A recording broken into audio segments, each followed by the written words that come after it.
same healthcare plan that my family's on. That's how it should be. Vanessa interferes. This is the L2C Media Network on YouTube, and this is the Sports Final. Steve Bexley. Tonight, NFL Week 2 Boogaloo. We've got baseball. We've got basketball. We got a lot of sports stuff to talk about, and about maybe 45 minutes to an hour to do it. I'm Harry Von Stuttgart, your announcer, and here to give you the headlines, details, and a whole lot more. Steve the Baxman Baxley. Hey, what's happening, everybody? Welcome one and all to the Corsican Ball. We are just a skosh late because, football and a few other things we had to do. Hope everybody goes to Spreaker, looks up Last Call Cafe, enjoys what was a very big knockout. By the way, we didn't win an Emmy. I wouldn't mind winning a Floyd. I would love to win a Floyd. By the way, anyone know how to make a man bun? No. Wouldn't want to wear a man. Yes, the hair is growing more and more. And someday this week, I am going to get this thing sheared, even if I have to go to my friend's abode to get it sheared. Or even if I have to do the impossible and do it myself. We'll just have to see what all happens. Anyway, you want to talk about sports. And probably about 5 minutes to the end of the sports cast, I've got my say on the Lions. But I'm going to be tame. I'm going to temper my comments. And the reason is simple. I'm going to wait till Monday, 3 o'clock, and let a real hothead spew off. Vesuvius is going to blow on Monday. Mike Valenti, who's been a stern Lions hater with truthful reasoning too, I don't think he's going to be kind to the Lions this time. I have a feeling I have a feeling he is going to eviscerate the Lions. And I cannot wait, and I know I'm not the only one. So I will temper my commentary for this for now. I'm going to wait till Monday, and then after Mr. Valenti, I'll spew.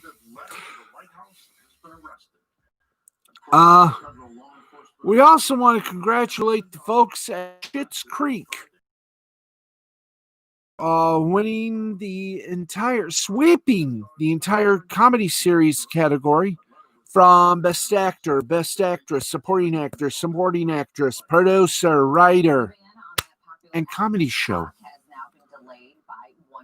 And TikTok and another little lap from China have been given a 1-week stay of execution. So there you go. Under the big deal, folks at TikTok will have headquarters in the U.S., and the judge stopped the ban of not only them, but WeChat apps. So there you go. Okay, let's go to it. Let's talk sports. Here we go. No. Cancel that. Did we do that? Yeah, we did. Boom. All right. It has got to get to the NFL scores. Wow. So here we go. Let's go to it. And I'm going to turn this down for a bit. And here we go. Going to do our NFL football review. And we'll start off with tonight's Sunday. Little showboat. Can we find it? Is it here? Yeah, I think it is. Okay, let's go. Patriots. Well, they had fun, but someone had to bring them down to earth. The Seahawks were the ones. Let's tell you how they did. Shoust we? We shoust. As soon as it pops up. There we go. Okay, let's go to the first quarter. Seattle ball. Wilson pass short left, intended for Olsen. Intercepted by McCourty at Seattle's 43-yard line. And it was ran in for a touchdown. Yes, a touchdown. The Patriots stole it and scored it. And Folk's extra point was good. It was no plays, no yards, no time of possession. 7-0. The Pats. Seattle came back. Wilson pass short middle to Lockett for 4 yards. Touchdown. Myers extra point. Primo. And the first quarter ended with 13 plays, 90 yards, and 8-12. The time of possession tied at 7. We now go to the second quarter. Onwenu and Heron reported in as eligible. Cam Newton, left guard, 1 yard touchdown. Extra point by Folk was good. And 12 plays, 63 yards, 6:28 time possession. It was a 13-7 ball game. If that wasn't enough, Seattle came back hard. That's right. Wilson passed deep right to Metcalf, 54-yard touchdown. The Meyer extra point was good, and we entered the half. 4 plays, 75 yards, minute 51. Time possession, it was tied at 14. Then things started to get interesting. In third quarter, second half, Patriots' Nick Folk hit a 25-yard field goal that was good. 13 plays, 68 yards, 4:48 time possession. It was 17-14. Wilson passed deep left to Moore for a 38-yard touchdown. Replay official reviewed, and it was upheld. Myers' extra point was primo. That's right, it was primo. And the score was 21-17. And again, Wilson passed short left to Swain for 21 yards, touchdown. The extra point was good. Myers doing exceptional. 5 plays, 52 yards, 2 minutes, 30 seconds of possessionable time. It was 28-17 Seattle. Well, fourth quarter, the Patriots went to work. Heron and Onwenu reported in as eligible. Newton passed short right to Johnson for 1 yard touchdown. A 2-point attempt failed. And Newton rushed up the middle, was tackled by Seattle's number 33. So in 6 plays, 77 yards, 2:46. Time possession was 23-28. Seattle by 5. Wilson would come back, pass deep right to Carson for 18 yards. Nice little touchdown. Myers' extra point was good. 9 plays, 65 yards, 4:24. Time of possession was 35-23. And that was about all scoring Seattle needed to do. The rest was. Heron and Onwenu reported in as eligible. Newton left guard for 1 yard. 7 plays, 75 yards, 2:16 time possession. Folk's extra point was good, but it wasn't good enough. The Seahawks are 2-0, and the Patriots with Cam Newton are now evened up at 1-1. It was the Seahawks 35, New England Patriots 30. And to wrap things up in a neat nutshell, Newton 397 yards, 1 touchdown, 1 interception. He also had 11 attempts at 47 yards, 2 touchdowns, and Edelman 8 receptions, 179 yards for the Seahawks. Wilson, 288 yards, 5 touchdowns, an interception. Carson, 17 attempts, 72 yards. Metcalf, 4 receptions, 92 yards, 1 touchdown. Simple as that. And that was your Sunday night Shamanto Pupu. Let's get down with the rest. We'll give you the scores. and everything else we can, because tomorrow night, after Monday Night Football's big 50th anniversary tap dance, we go into detail. Titans beat the Jaguars 33-30. Minshew for Jags.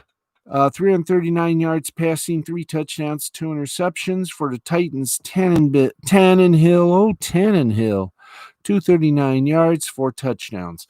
Bucks under Tom Brady defeated the Carolina Panthers 31-17. Bridgewater had 367 yards and 2 interceptions. Tom Brady, 217, 1 touchdown, 1 interception, which was, well, a riot.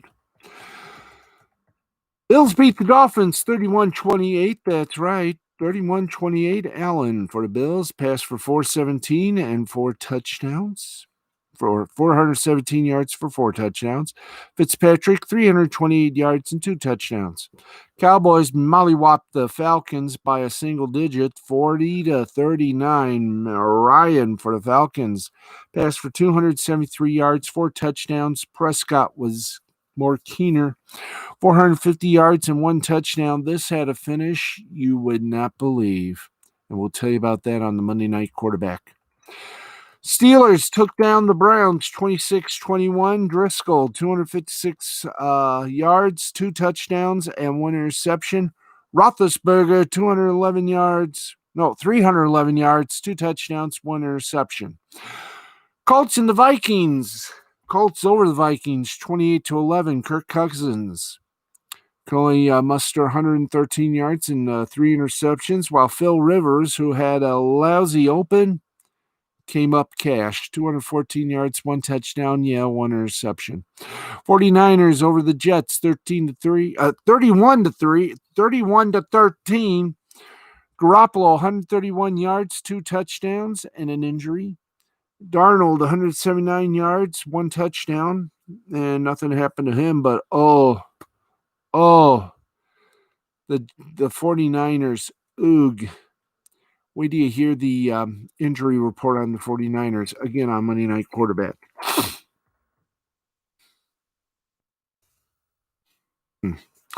Rams over the Eagles, 37-19. Goff passed for 267, 3 touchdowns. Wentz, 242, and 2 interceptions. The Packers decimated. Well, Detroit had a big lead, but once again, screwed up in the second half. Packers came back, and boy, they did not stop. The shellacking, the massacre continued. Packers 42, Detroit 21. Stafford 244 yards, 2 touchdowns, 1 interception. The anointed one, Aaron Rodgers, 240 yards and 2 touchdowns. The Bears beat the Giants 17-13. Jones for the Giants, 241 yards, 1 interception. Trubisky, 190 yards, 2 touchdowns, 2 interceptions. Washington lost to the Atlanta Cardinals 30-15. Haskins, 223 yards, 1 touchdown. Murray, that was for Washington. Murray for the Cardinals, 286 yards, 1 touchdown, 1 interception. Final in overtime, Chiefs over Chargers 23-20. Patrick Mahomes was magical. 302 yards, 2 touchdowns. Herbert for the Chargers, 311 yards, 1 touchdown, 1 interception. Ravens over the Texans, 33-16. Jackson, 204 yards, 1 touchdown. Watson, 275 yards, 1 touchdown, 1 interception. And that, ladies and gentlemen, concludes our Sunday night mini recap of Week 2 in the National Football League. And on Monday, we'll let you know how the Rabbi, how Uno, and how my mom, Sharon, all did in week number 2, the exacting results of which will be somewhat strangely amazing, I assume. Anyway, enough of that. Let's get you back, get you ready for more of this madness. And yes, I did promise my commentary. We're on until, let's see here. How many minuets have we done here? 14 minutes? 15 minutes? Oh, we're about 45 minutes away in a manger. So let's make the best of it, shall we? All right, let's go to it. Some NFL news and notes for you. Hey, might as well give you the news and notes. New England will be without one of its top weapons for Sunday night football when the New England Patriots take the field against Seattle Seahawks. Sunday night football tonight. One person was not there. Hi, over here. Veteran running back James White's parents were involved in a car crash earlier Sunday. White was informed ahead of New England's game in Seattle, per the NFL Network, that his father Tyrone passed away in the crash, while his mother Lisa is in critical condition.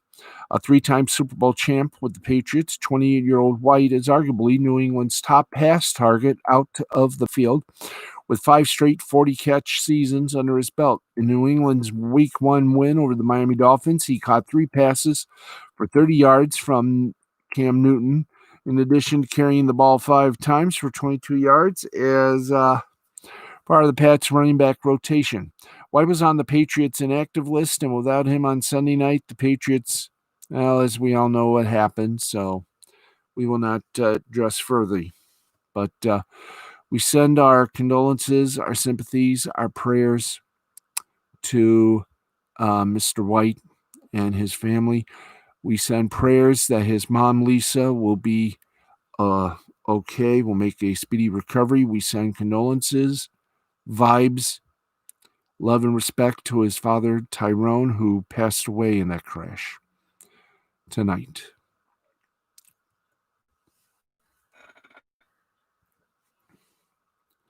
Okay, we shall continue on. News for you, yes, sir. Speaking of not golf, but the injuries, let's go to the injury tracker, and we'll tell you who's stepping out. That's right. Week 2 of the 2020 season is underway. With the second NFL Sunday comes a big slew of injuries. The biggest stars on both sides of the ball have already departed to the locker room due to injury, and some are facing the possibility of missing much more than just this game. So let's go to it. The 49ers, Bosa and Solomon Thomas, they were both carted off the field mere moments from one another. Bosa was grabbing his left knee as he was being carted off the field, as well as Thomas. After the game, head coach Kyle Shanahan noted that Bosa likely tore his ACL. As for Thomas, ESPN is reporting is needed, but there is concern that it's serious. Meanwhile, Jimmy Garoppolo, an ankle, did not play in the second half, and Nick Mullins was in under center. Mostert also left the game with a little knee problem. Arguably the biggest name to go down due to Barkley. Mark notes that Barkley has a knee injury and underwent x-rays. ESPN is reporting that the club fears he may have torn his ACL. Barkley was not the only Giant to go down in this game, as receiver Sterling Shepard was also ruled out due to a toe injury. First-round rookie Justin Herbert started the game under center for the Chargers, as veteran quarterback Tyrod Taylor is questionable to face the Chiefs due to a chest injury suffered before the game. Bucks due to a hamstring injury. Colts wide receiver Paris Campbell was carted off the field in the first quarter of Indy's matchup with the Vikings. Indianapolis has also lost safety Malik Hooker due to Achilles injury. He will not return. In Green Bay, star receiver Davante Adams has a hamstring injury that lists him as questionable to return. Rams rookie running back Cam Akers, sore ribs, is out for the rest of the game against the Eagles. Well, it's no kidding. Broncos quarterback Drew Lock is out for the remainder of Denver's matchup with the Steelers after suffering a right shoulder injury that forced him into the locker room. He sustained a hit with 7:42 remaining in the first quarter. Denver has also lost number 1 wide receiver Cortland Sutton, a knee and leg cramping for the rest of the game. Will he be back for week 3? We'll just have to wait and see. Dolphins high-priced corner Byron Jones suffered a groin injury in Miami's matchup with the Bills and has been ruled out. After originally being listed as doubtful to return, the Vikings have downgraded linebacker Anthony Barr to out due to a shoulder injury. Running back Mike Boone with a concussion is also out, and the New York Jets ruled out receiver Richard Perryman for the rest of the afternoon due to an ankle injury. Meanwhile, fellow receiver, and they ended there. Oh, you people. So there you go. So right now, more on the injuries officially, hopefully sometime Monday or throughout the week.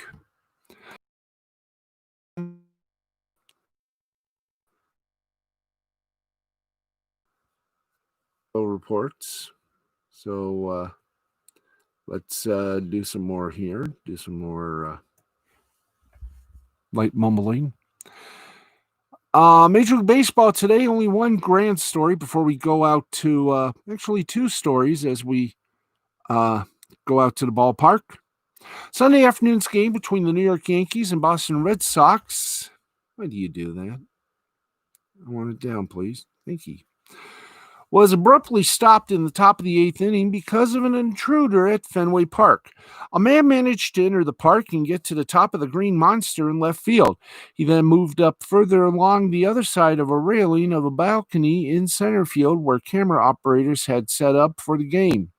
The man threw items onto the field before he was apprehended by security and escorted out of the ballpark. Due to coronavirus protocols, no fans are currently allowed at Major League Baseball games this season. Other games have either been disrupted but by drone delays. And it's Win Globe's Pete Abraham. The intruder was not arrested and instead was taken to a nearby hospital for psychiatric evaluation. The Yankees-Red Sox game was able to resume after the incident, and the Red Sox snapped the Yankees' 10-game winning streak with a 10-2 win. Red Sox rookie right-hander Tanner Hook, held the Yankees lineup hitless through 5 innings. Yankees first baseman Luke Vogt added to his league best home run count with number 21 in the season.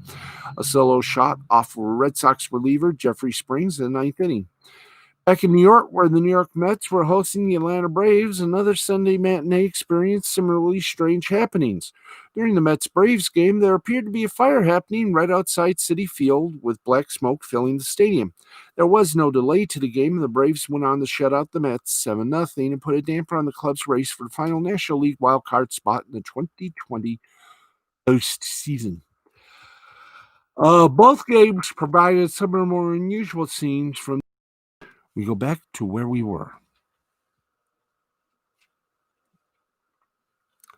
Okay, let's keep going and going and going and going. Let's go to the top 25 college football. Yes, sir, we must do it. We know the Big Ten isn't started, neither has the Pac-12.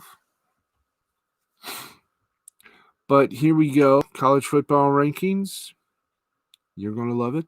Or my name is it, what my name is. And here we go, 25 up.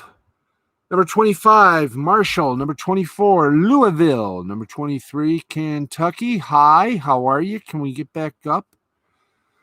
Number 22, Army. Number 21, Pitt. Number 20, Virginia. Number 19, Louisiana. 18, BYU. 17th, Memphis. 16th, Tennessee. 15th, Oklahoma City. 14th, Cincinnati. 13th, UCF. 12th, Miami of Florida. North Carolina. Number 11. And now, the top 10. At number 10, Texas A&M. A tie for 8th between Texas and Auburn. At number 7, Notre Dame. Number 6, LSU. Number 5, Florida. Number 4, Georgia.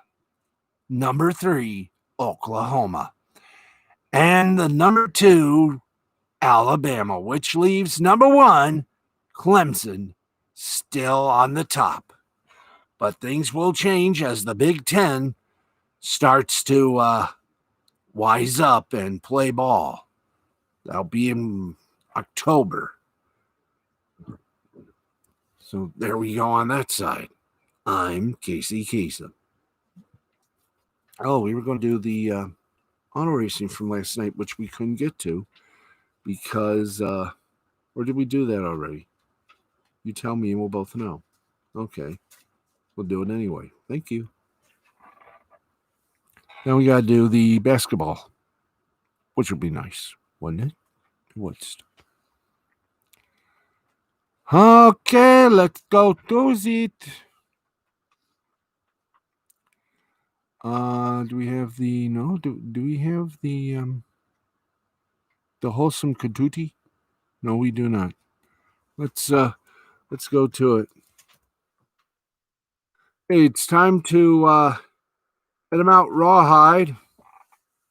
Give you the winners of last night's NASCAR race, a little homage. So here we go. Let's go on over to the big one. Get just the NASCAR race from Saturday. The latest playoff spot was Bristol Motor Speedway, the Bass Pro Shops night race. And the results of the race, it was a hard-fought one, but Kevin Harvick stuck to his guns. He held off Kyle Busch in a battle of two stock car racing titans. Kevin Harvick swapped the lead with Kyle Busch and held off the defending NASCAR Cup Series champion over an intense string of closing laps to win Saturday's Bass Pro Shop night race at Bristol Motor Speedway. Harvick picked up his ninth victory of the season, his second of the round of 16 in the 2020 NASCAR playoffs, and his third at Bristol. The driver of the number 4 Stewart-Haas Racing Ford finished 310.310 seconds ahead of Busch, who remained frustrated in a winless season. Harvick won for the 58th time in his Cup career, ninth most all time. Busch has been stuck on 56 wins since his title-winning triumph in the last year's season finale at Homestead Miami Speedway. Bristol sold tickets to a very limited number of fans who were socially distanced throughout the grandstand, but there were enough voices there to make a significant dent, and Harvick noticed. Took all of Harvick's consummate skill to hold off Busch during the final 82-lap green flag run. Busch is the leader among active drivers with 8 wins at Bristol. Bristol night race was the cutoff event for the round of 16, and the 4 drivers who began the event below the cut line were William Byron, Sunoco Rookie of the Year contender Cole Custer, Ryan Blaney, and Matt DiBenedetto remained there and were eliminated from the playoffs. Busch and Joe Gibbs Racing teammates Denny Hamlin and Eric Jones started in the rear of the field after multiple pre-race inspection failures, but Busch charged through the field to finish second in the first stage and won the second. In the final run, Busch passed Harvick for a lead in traffic on laps 459. 10 laps later, Harvick returned the favor when Busch was slowed behind the lapped car of Joey Logano. Harvick led the rest of the way, though Busch tried every racing line available to try to catch the race winner. 2 drivers who didn't make the playoffs, Jones and Tyler Reddick, ran 3rd and 4th, followed by Amarola, Bauer, and Elliott. Non-playoff drivers Chris Buescher, Ryan Preece, and Michael McDowell completed the top 10 in order. Byron's race and playoff run ended suddenly and unexpectedly on lap 232 as the number 51 Ford of Joey Gase slowed on the backstretch, starting a chain reaction wreck in which Byron's number 24 Chevy slammed into the rear of Christopher Bell's number 95 Toyota. Unable to continue, Byron exited the race. His playoff run finished. Blaney and DiBenedetto, who needed to win the race to advance to the round of 12, finished 13th and 19th, respectively. Custer was eliminated after a 23rd place run. Here's a note for you. The number 4 Stewart-Haas Racing Ford of Kevin Harvick did pass the NASCAR post-race inspection. There were no issues, and that is your NASCAR NNN news and notes. Okay, let's get back to the hoops, and we shall tell you all about that fun game for the Western Division, or Western Conference. And Lakers aren't making a big deal out of this game. That's right.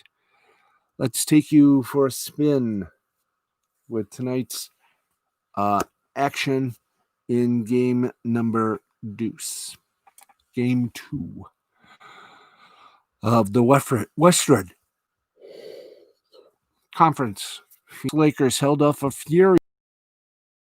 Nuggets come away with a 105-103 win in Game 2 of the Western Conference Finals to take the 2-0 series lead. The final few possessions of the game were phenomenal, with Davis and Nikola Jokic trading baskets before last Lakers possession, which included an Alec Caruso missed three-pointer, a Jamal Murray block, and finally Davis's winning shot. Lakers start off the game strong behind a very aggressive LeBron James, who scored 20 points in the first half, but the Nuggets slowly erased the 10-point halftime deficit over the course of the second half, leading to a very exciting finish. Jokic, 30 points, 9 assists, 6 rebounds, and Murray, 25 points, 6 rebounds, and 4 assists, once again led the way for the Nuggets, and they received strong bench contributions from Michael Porter Jr., Monty Morris, and some surprise minutes from P.J. Dozier. Davis led the Lakers with 31 points, while James added 26 points, 11 rebounds, and 4 assists. Denver played much better than it did in the series opener, but now essentially faces a must-win Game 3 on Tuesday. And what were the takeaways from Wild Game 2? Well, Davis is an interesting superstar. He's been a consensus top 5 player for the past few years. In most people's assessment, but due to his previous team's relative futility, he had only been in the playoffs twice before this postseason, advancing to the second round just once. Davis had been brilliant, averaging 30.5 or 30 and a half points in 13 playoffs with the New Orleans Pelicans, but questions still abounded about whether he could be the number one guy in a championship team. Questions that only became louder when he forced his way into being LeBron James' teammate with the Lakers. Now, we may not know the answer to that question for a while, but there can no longer be any talk about Davis riding James' coattails to a potential championship. He took over down the stretch against the Nuggets in Game 2, scoring the Lakers' final 10 points, hitting a go-ahead runner with 26 ticks left in the fourth, and followed that up with his first true signature playoff moment. Davis scored 22 points in the second half and 9 in the fourth quarter to power Lakers to victory, while James struggled with just 2 points on 1 for 6 shooting in the fourth quarter. Now, if AD's shot rattled out, the entire conversation is about Jokic's utter dominance down the stretch. With the Nuggets trailing by 8 with just over 3 minutes left, Jokic went on a personal 9-0 run to give his teammates the lead with 31 seconds remaining. After Davis's floater put the Lakers back ahead, Jokic kicked nothing but net on a measured hook shot over AD to regain the lead. The big man has been incredible in the playoffs and continued that with 30 points, 9 assists, 6 rebounds, and 4 steals in the Game 2 loss. No matter how this ends for the Nuggets, Jokic has boosted himself into the upper echelon of NBA superstars. The Nuggets were that close to evening up the series, and there are a few small things that Michael Malone and the coaching staff are likely pointing to as culprits. The Nuggets turned the ball over 21 times, which led to 15 points for the Lakers, but more noticeable down the stretch was the inability to finish possessions with rebounds. Lakers pulled down 13 offensive rebounds, which led to 16 second chance points. On one possession early in the fourth, James got the rebound off his own missed free throw, which led to a missed three-pointer by Danny Green, and then Kuzma gathered yet another offensive rebound and ended up making a layup with just under 6 minutes left. Rajon Rondo secured an offensive rebound, which led to a Kentavious Caldwell-Pope three-pointer. Then, of course, the final possession, which was kept alive by the Nuggets, failing to get the rebound after a missed three-pointer by Alec Caruso. Sometimes rebounding is about a fortunate carom here and there, but when it happens consistently in a game, you lose by 2. You can't help but kick yourself afterward. The Nuggets are going to need more than Jokic and Murray to win this series, and yet another dramatic comeback, and Porter Jr. is more than capable of being their third scorer. He was a no-show in Game 7 against the Clips, and for most of Game 1, but he made a couple of shots in garbage time on Friday, and that may have carried over. He looked good in Game 2, scoring 15 points on 6 for 9 shooting and pulled down 4 rebounds in just under 20 minutes. He won't be able to play big minutes in this series due to his defensive deficiencies, but if the rookie can be a microwave scorer, but tonight it didn't, and the Lakers beat the Nuggets by 2, 105 to 103. It's 12:41, and right now, right here, you know what time it is? That's right. And for the scoreboard. Bum, bum, bum. That's right. It's time for the scoreboard. Time to get your licks. And time to get kicks. That's right. It is time. We do the scoreboard. And here we are with the scoreboard. In mind, in line, and in doodle. We wait for the scoreboard to be popped up. And we'll give you the scoreboard as much as we can. Excuse me. It's okay, I excuse myself. Okay, come on. Not a little hockey, but a little baseball. Get some good stuff going here. So, without further ado, or don't, let's go to last night's sports action and give you all the scores that we can as we sit here and wait. By the way, Monday, it's game 2 of the Stanley Cup Finals. So here we go. We got some big old soccer to talk about. Premier League, Tottenham over Southampton, 5-2. Brighton over Newcastle, 3-0. Liverpool over Chelsea, 2-0. Leicester City over Burnley, 4-2. In the Bundesliga, it was Leipzig 3, Mainz 1. Wolfsburg and Bayer Leverkusen tied at 0. In Cities A, Napoli over Parma, 2-1. Genoa over Crotone, 4-1.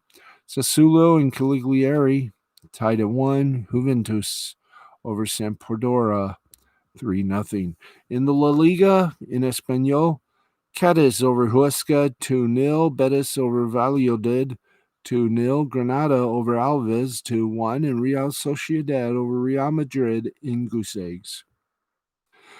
In Spain, in the ACB, Manresa over Estudiantes, 88-84. Morabanc Andorra over Murcia, 84-66. Baskonia over Valencia, 76-73. Barcelona over San Pablo Burgos, 89-86. And the Obradorio CAB over the Fuenlabrada, 101-82. In Czech Republic, in the Extraliga, Spartan Prague over Ziln, 3-0. Trinek over Karlovy Vary, 5-2. Mladi Bolsov over Ciesk Bujovic, 5-2. Perabusi over Plzeň, 3-2. Liberec over Olomouc, 4-1. Mountfield over Litvinov, 4-2. In baseball, let's go to Japan and see what develops. Rakuten Golden Eagles over the Fukuoka Silverhawks, 3-2, 3-7-0 for the Golden Eagles, 2-8-0 for the Silverhawks. Ishikawa got the loss for the Silverhawks. He's 6-3. Kishi got the win for the Gold Eagles. He's 2-0. Cebu Lions over the York Buffaloes, 5-4, 5-10-0 for the Lions, 4-6-0 for the Buffaloes. Yoshida got the loss for the Buffaloes. He is 2-2. Moriwaki got the win for the Lions. He's 3-0. Chunichi Dragons over the Hanshin Tigers, 4-2, 4-8-0 for Dragons, 2-3-0 for Los Tigres. Matsuba for the Dragons gets the win. He's 3-4. Nakata gets a loss. He's 0-2. Chibalati Marines over the Nippon Ham Fighters, 5-3. Kaneko for Nippon got the loss. He's 1-4.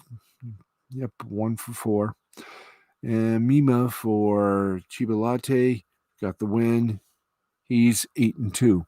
The Yomiuri Giants over the Yokohama Bay Stars, The Yomiuri Giants beat the Yokohama Bay Stars 5-0, 5-9-0 for the Giants, 0-3-2 for the Bay Stars. Anuki for the Bay Stars has got the loss. He's 6-4. Hataki got the win. He's 1-3. The Akut Swallows over the Hiroshima Carp 8-6, 8-9-2 for the Swallows, 6-12-0 for the Carp. Ogawa for the Swallows got the big win. He's 9-3, and Nakamura gets a loss for the Carp. He's 0-1. And we do have something. Yes, we do. Let's to it before we go to our baseball. Before we go to the American baseball. In South Korea, the Doosan Bears over the LG Twins, 6-5, 6-9-0 for the Bears, 5-10-1 for the Twins. Hanwha Eagles over the Kia Tigers, 11-3, 11-16-0 for the Eagles, 3-9-0 for the Tigers. NC Dinos over the Lottie Giants, 7-2, 7-10-1 for the Dinos, 2-8-1 for the Giants. Samsung Lions over the Kiwoom Heroes, 14-6, 14-18-0 for the Lions, 6-12-4 for the Heroes. KT with Swan over the Wyverns, 10-2, 10-11-1 for the Swan, 2-3-2 for the Wyverns. NC Dinos over the Lottie Giants, 6-2, 6-13-0 for the Dinos, 2-11-0 for the Giants.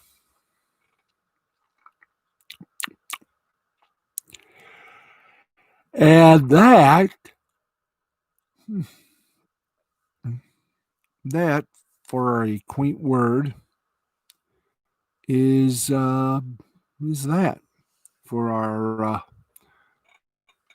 little sparkling little shindig. Did I give the baseball scores? No, I did not. Thank you. The baseball scores. Let's go to it and shake hands and come out fighting, as they say.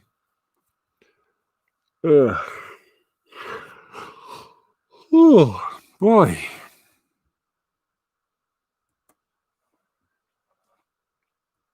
Okay, here we go. Major League Baseball. A through E in the alphabet full D.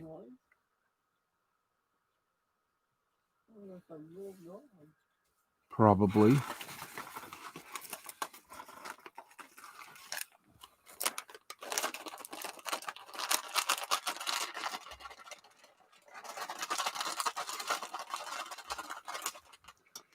Excuse me for a few moments.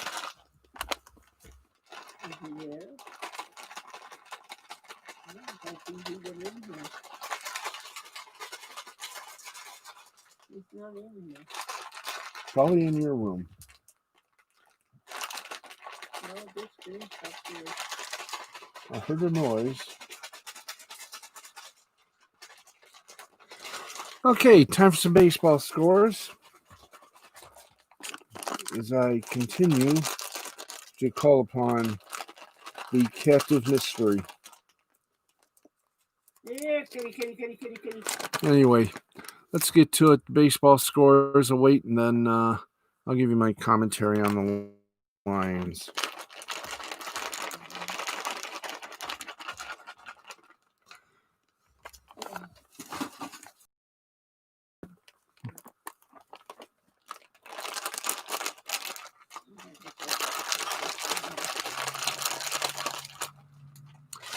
Okay, right now let's go to it. The Orioles beat the Rays 2-1, 2-5-2 for the Orioles, 1-4-0 for the Rays. Huh. Hey there. Uno came out, so I'm going to give Uno 2 little yummies. Pass the time away. Okay, once again, let's do this proper. Orioles over the Rays, 2-1, 2-5-2 for the Orioles, 1-4-0 for the Rays. Means got the win for the Orioles. He's 2-3. Yarbrough got the loss for the Rays. He's 1-4. Valdez got a second save for the Orioles. Means the Baltimore pitcher pitched 5 2/3. Gave up 3 hits, 1 earned run, got 12 strikeouts, no walks. Yarbrough, the Tampa Bay pitcher, Went 7 full, gave up 5 hits, 2 earned runs, 8 strikeouts, and 2 walks. Red Sox over the Yankees 10-2, 10-4-1 for the Red Sox, 2-3-2 for the Yanks. Houck got the big win, 2-0 for the Sox. Garcia split it twice, 2-2. Yeah, how you doing, Daniel, sweetheart? Garcia got the loss. He's 2-2. Houck, the Boston pitcher, went 6 full, gave up 1 hit, no earned run. Got four strikeouts and 3 walks. Chavez, the Boston left fielder, went 2 for 4, 3 runs, 2 homers, and 5 ribs. Reds beat the White Sox 7-3, 7-5-0 for the Reds, 3-6-0 for the White Sox. Sims got the win for the Reds. He's 3-0. Cease did not desist on the loss. He's 5-3. Sims, the Cincinnati pitcher, went 2 1/3 innings, gave up 2 hits, no earned runs, got 4 strikeouts and 2 walks. Aquino for Cincinnati left fielder went 1 for 3, 1 run, 1 homer, and 3 ribs. The Indians have laid waste to the Tigers' chances of a playoff by beating them 7-4. 7-7-0 for the Indians, 4-6-2 for the Tigers. Carrasco gets the win. He's 3-4 for the Indians. Boyd suffers a loss. He's 2-7. Carrasco, the Cleveland pitcher, pitched 7 full, gave up a hit, no earned runs. Got 11 strikeouts and 3 walks. Ramirez for Cleveland, third baseman, went 2 for 4, 2 runs, 2 homers, and 4 ribs. Marlins beat the World Series defending champion Washington Nationals 2-1, 2-5-0 for Miami, 1-7-2 for the Nationals. Alcantara gets the win for the Marlins. He's 3-2. Scherzer gets the loss. He's even at 4-4. And Kinsler got to save his 10th. Alcantara for Miami pitched 6 full, gave up 5 hits, 1 earned run, got 4 strikeouts and 2 walks. Kinsler for Miami pitched 1 full, gave up 2 hits, no earned runs, and 1 walk. Braves overpower the Mets 7-0, 7-7-0 for the Braves, 0-3-1 for the Mets. Wright get the win. He's 2-4 for the Braves. Porcello gets a loss for the Mets. He's 1-6. Wright, the Atlanta pitcher, pitched 6 1/3 innings, gave up 1 hit, no earned runs, got 6 strikeouts and a walk. Porcello for the Mets pitched 7 full, gave up 3 hits, 1 earned run, got 10 strikeouts and 2 walks. Brewers over the Royals 5-3, 5-7-0 for the Brews, 3-6-0 for the Royals. Lindblom got the win for the Brews. He's 2-3. Keller got the loss for the Royals. He's 4-3, and Hader got his 10th save for the Brews. Lindblom, the Brewers pitcher, pitched 5 1/3 innings, gave up 3 hits, 1 earned run, got 2 strikeouts and no walks. Vogelbach, Milwaukee first baseman, went 2 for 4, got 2 runs, 2 homers, and 5 ribs. Astros continue to win. They defeated the Diamondbacks 3-2, 3-5-0 for the Stros, 2-7-1 for the Diamondbacks. Taylor gets the win for the Stros. He's 2-1. Guerrero gets a loss for the Diamondbacks. He's 1-2, and Presley gets his 12th save.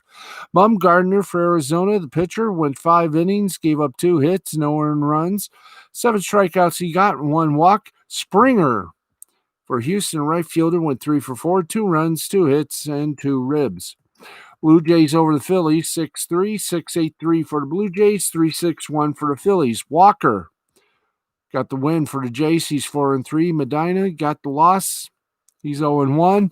And Bass got a 6th save. Walker went 6 full, gave up 4 hits, 1 earned run, got 8 strikeouts and 2 walks. Bass for Toronto, the pitcher, went 1 1/3. Gave up no hit, no earned run, got 1 strikeout, and no walks. Rockies over the Dodgers, 6-3, 6-10-0 for the Rocks, 3-7-0 for the Dodgers. Senzatella gets the win for the Rockies. He's 5-2. Gonsolin gets the loss. He's 1-2, and Givens gets his first save. Senzatella pitched 6 1/3 innings, gave up 3 hits, 1 earned run, 3 strikeouts, and 2 walks, while Gosselin, the Dodgers pitcher, went 5 full, gave up 3 hits, 2 earned runs, got 10 strikeouts, and 1 walk. Cardinals beat the Pirates 2-1, 2-6-0 for the Cards, 1-2-1 for the Pirates. Flaherty gets the win for the Cardinals. He's 4-2. Holland gets the loss for the Pirates. He's 1-3, and Miller gets his third save. Flaherty, St. Louis pitcher, pitched 6 full innings. Gave up 2 hits, 1 earned run, 11 strikeouts, 2 walks. Musgrove, the pitcher for Pittsburgh, pitched 6 innings, gave up 3 hits, no earned runs, got 11 strikeouts and 1 walk. Giants over the Athletics. They took pounding, 14-2 over the 14-2 the final score. Giants beat the Athletics, 14-15-1 for the Giants, 2-5-0 for the Athletics. Anderson got the win for Giants. He's 3-3. Minor got the loss for the Athletics. He's 1-6. Anderson, the San Francisco pitcher, went 5 2/3 innings, gave up 4 hits, no earned runs, got 4 strikeouts and 3 walks. Ruff, the San Francisco left fielder, went 2 for 4, 2 runs, a homer, and 4 ribs. Final score in 11 innings, Padres over the Mariners, 7-4, 7-6-0 for the Pods, 4-5-1 for the Mariners. Rosenthal got the win for the Padres. He's 1-0. Sadler got the loss for the Mariners. He's 1-1. Lamet, the San Diego pitcher, went 6 full, gave up 2 hits, 1 earned run, 10 strikeouts, and 2 walks. Rosenthal, San Diego pitcher, 2 innings pitched, 1 hit given. And let's try it again. Rosenthal, San Diego pitcher, pitched 2 full innings, gave up 1 hit, 1 and no earned runs, got 2 strikeouts and no walks. Rangers over the Angels, 7-2, 7-9-0 Rangers, 2-5-0 Angels. Cody gets the win for the Rangers. He's 1-1. Tehran gets loss for the Angels. He's 0-4. Cody, the Texas pitcher, pitched 5 full, gave up 3 hits, 1 earned run, got 5 strikeouts and no walks. Sandoval, the Angels pitcher, pitched 4 1/3 innings, gave up 3 hits, 1 earned run, got 7 strikeouts and 1 walk. The second game of this little fun-de-four between the Nats and the Marlins, Nationals split the double dip over the Marlins, 15-0, 15-18-0 for the Nats, 0-2-1 for the Marlins. Bramer gets the win for the Nats. He's 1-0. Garrett gets lost for the Marlins. He's 1-1. Bramer, the Washington pitcher, went 5 full, gave up 1 hit, no earned runs, got 4 strikeouts, 3 walks. Cabrera for Washington, the designated hitter, went 3 for 5, 2 runs, 1 homer, and 4 ribs. Twins over the Cubs, 4-0, 4-10-0 for the Twins, 0-4-0 for the Cubs. Berrios, your winner for the Twins. He's 5-3. Darvish, a loser for the Cubs. He's 7-3. Berrios, the Minnesota pitcher, pitched 6 full, gave up 4 hits, no earned runs, got 4 strikeouts and 1 walk. While Kepler from Minnesota, the right fielder, went 3 for 5, 2 runs, 1 homer, and 3 RBIs. And that is a look at a busy day in Major League Baseball. Want to take some time to, I know we're still early in the season, but if you looked at that Arizona game today and you looked at the Lions Green Bay game, you know what the hell I'm going to be talking about. This is the second time that the Lions had to lead through the first half and then screwed up in the second half. Now, in week number 3, now this happened twice with the Bears on the opening day, and now with the Packers. Now, I'm not one to feign estupido, but we are now 2 games away from the Lions' 5th week bye. And this is what worries me. Lions have 2 games before they go bye-bye for the bye. And let's see here. Do we have them at least somewhere?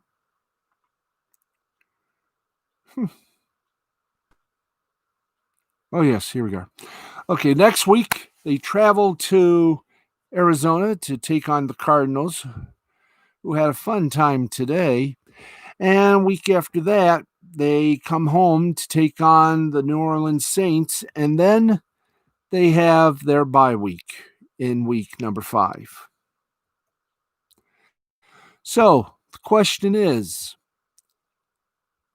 Can the Lions get it together and maybe beat Arizona and beat New Orleans? Because right now it's looking like another total disaster. And I've already said to some people I've talked to outside of the studios here, and they all wanted predictions. And I said that if they didn't win Green Bay, Cardinals, and the Saints, then when they hit that fifth bye, remember that last word, bye, because that's what Sheila, oh Sheila, that's what old Sheila is going to be doing. She's going to be waving bye-bye to Bob Quinn, to Mike Patricia, and his entire coaching staff. They are all going to be dismissed. And right now, they lost a heartbreaker to Chicago, another heartbreaker to Green Bay. They have the lead in the first half, and then something happens. It's like somebody turned the off switch on this team. I don't know. Does Detroit really want to win games, go to the playoffs, possibly a Super Bowl? Or are they just tanking to see if Sheila has the balls, unlike her mom and her dad, like Martha and the late, great William Clay, and just tank the whole damn season and secure that number one draft pick? One thing is for certain, Matt Patricia has some problems that he can't sweep under the rug. Now, yes, there were a few injuries, but still, he's got a team out there that's doing their best, that's trying, but something is wrong. It's like they're strong in the first half, but then they become the same old Lions in the second half. And that's what's disturbing. This is a Lions team that, even though there was no preseason, which could have helped, this is a Lions team that has the pieces. They just got to get together, start playing like a unit, start having that fire last longer than the first half. Stop making the mistakes. Stop making those penalties. Play like a football team that's hungry, not anorexic. You are 2 games away from the Week 5 bye that you share with Green Bay. What have we seen? Strong first half that made us all believe, and then it all comes crashing down to earth in the second half, and it's the same old Lions and all the fans. Well, they're not only getting used to it, they've had it. They want to change, and if you don't win these next 2 games, Sheila may have a change in mind, but still, would any coach want to come to Detroit to coach this ungodly hellion of a team that do good in the first half and screw up in the second? I'm going to tell you this, Matt Patricia, you got your work cut out for you. You got 2 games left before the bye. Your ass is on the line. So is that of Bob Quinn, who finally thought better and picked some decency, picked some decent players, signed some free agents.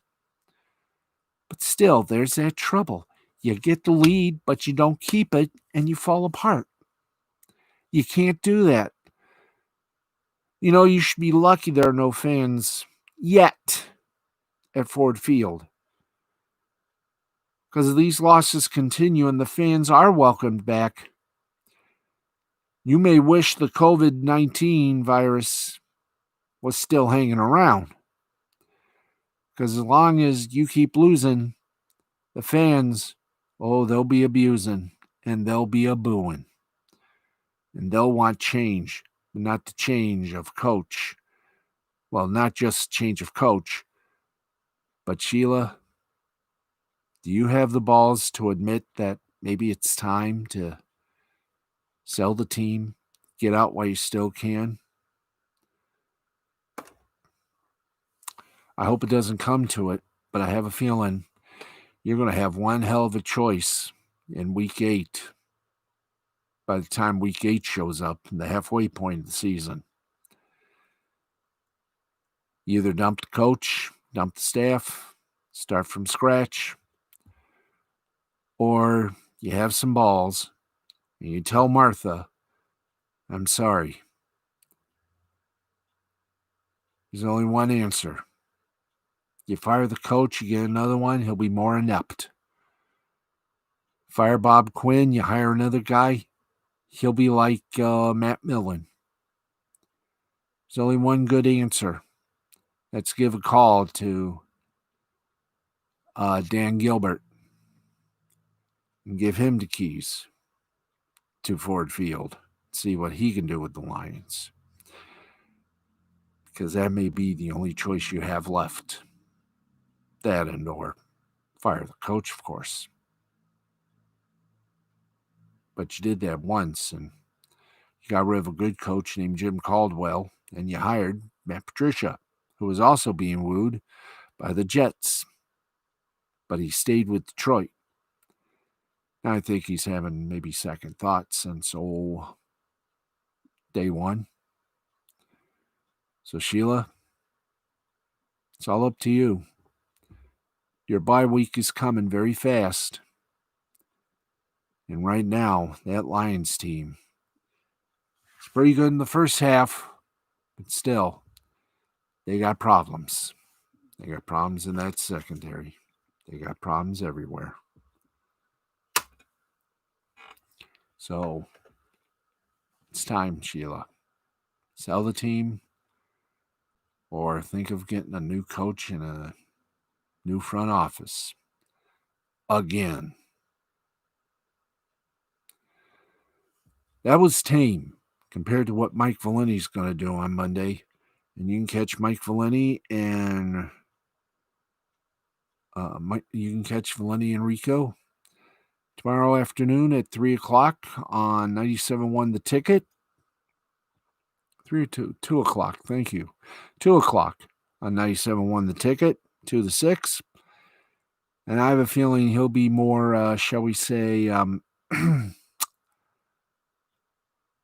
explosive than I. But but time is coming. Even I'll be exploding on the Lions should this losing continue. Because I don't know about you, but I'm also getting sick of it. And that's the name of that tune. And folks, we are over our allotted time. I want to say thank you to my friends on Facebook, Twitter, and the Gram for joining us. And I want to say a big thank you to all of you for watching. This has been a presentation of Mystifying Creativity Productions for the L2C Media Network and L2C Sports. And for everybody here at L2C Sports, thanks for watching the Sports Final. We're back tomorrow night, right after the 50th anniversary broadcast of Monday Night Football. It's on ESPN, ESPN2, of course, the ESPN app, and right back on the network where it began, ABC. So thank you much for watching. Good night. Happy anniversary, Monday Night Football, the institution no one thought would last. Thanks, everybody, for watching. May your favorite team always be winners. Good night, America, wherever and whomever you are. Good night, everybody. We'll see you tomorrow night after football.